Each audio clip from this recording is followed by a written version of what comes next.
Hello friend, જય Shri Krishna. Geeta's cooking કોર્નરમાં તમારું સ્વાગત છે. ચલો આજે આપણે સાદી અને સરળ રીતે હૈદરાબાદી ટોસ્ટ બનાવીએ. ખાવામાં બહુ ટેસ્ટી અને સરસ લાગે છે. તો ચાલો રેસીપી શરૂ કરીએ. મીડિયમ સાઇઝના 3 થી 4 બટેટા બાફેલા લીધા છે. હવે આપણે એની ઉપર થોડો વઘાર રેડીશું. તો એના માટે હિંગ, ગરમ મસાલો, લાલ મરચું ઉપરથી એડ કરી દઈશું. સરસ રીતે મિક્સ કરી લઈએ. હૈદરાબાદી ટોસ્ટમાં બનાવીએ એમાં આપણે કાચો મસાલો એડ નથી કરવાનો. થોડો વઘાર કરીને રેડીશું તો એનો સ્વાદ સરસ આવશે.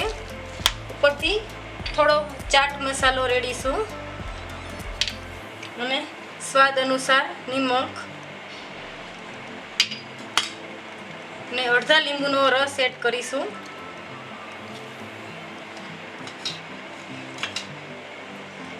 થોડા કોથમીરના પાન એડ કરીશું અને સરસ મિક્સ કરી લઈશું. આપણો મસાલો સરસ મજાનો મિક્સ થઈ ગયો છે. હવે આપણે બાઉલ લેશું. એમાં 200 ગ્રામ જેવો ચણાનો લોટ એડ કરીશું. થોડું સ્વાદ અનુસાર નિમક નાખીશું અને પાણી નાખી અને આનો સરસ મજાનો ઘોલ બનાવી નાખશું.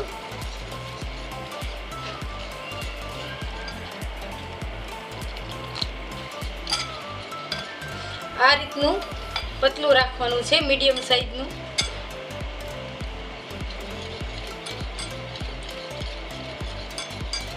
મીડિયમ સાઈઝની 3 ઘઉંની બ્રેડ લીધી છે. તમે આમાં મેદાની પણ બ્રેડ યુઝ કરી શકો છો. અને આ રીતે એને ટ્રાયેંગલમાં આપણે કાપી લેશું.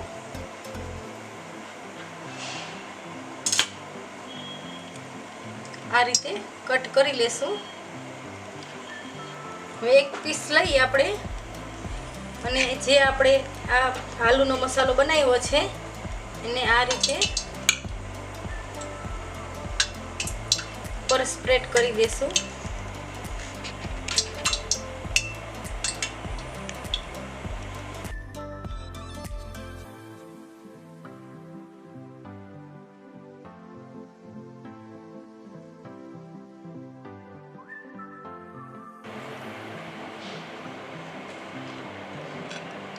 હવે આપણે બધામાં મસાલો સ્પ્રેડ કરી દીધો છે અને આ રીતે એક પીસ લઈ અને એક બાજુ આ મસાલો ચોપડો છે અને બીજી બાજુ એમનામ જ રાખી છે.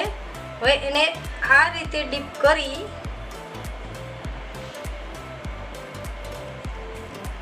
અને આ જ રીતે આપણે તળી લેવાની છે મીડિયમ તાપે.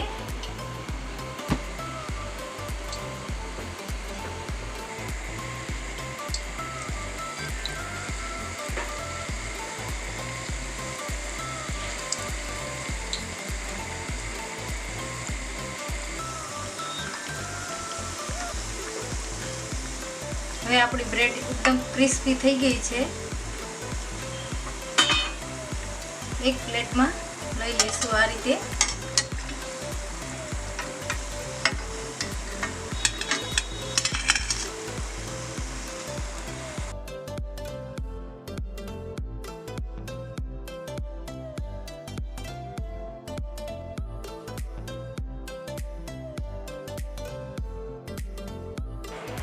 હવે આપણા હૈદરાબાદી ટોસ્ટ સરસ તૈયાર થઈ ગયા છે. તો તેને આપણે ગાર્નિશ કરીશું. તો હવે તેમાં આપણે ગ્રીન ચટણી જે કોથમીર ફુદીનાની બનાવી છે તેને આપણે ઉપર સ્પ્રેડ કરીશું આ રીતે બધાયમાં.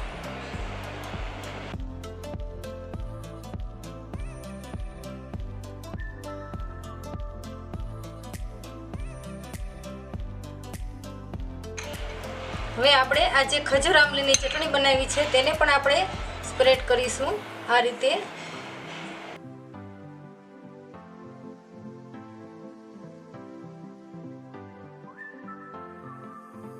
હવે આપણે સેવથી ગાર્નિશ કરીશું.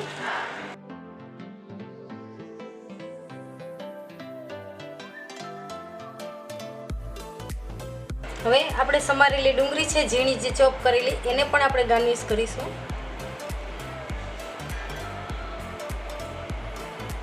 હવે આપણે થોડા કોથમીરના પાન સ્પ્રેડ કરીશું ઉપરથી. તો હવે આપણા હૈદરાબાદી ટોસ્ટ તૈયાર થઈ ગયા છે. જો તમને મારી આ રેસીપી પસંદ આવી હોય તો લાઈક કરો, શેર કરો, ગીતાસ કુકિંગ કોર્નરને ફોલો કરો. આવી અવનવી વાનગીઓ જોવા માટે બેલ આઇકન બટનને પ્રેસ કરો અને મને કોમેન્ટ કરીને જરૂરથી કહેજો કે મારી આ રેસીપી તમને કેવી લાગી. Thank you.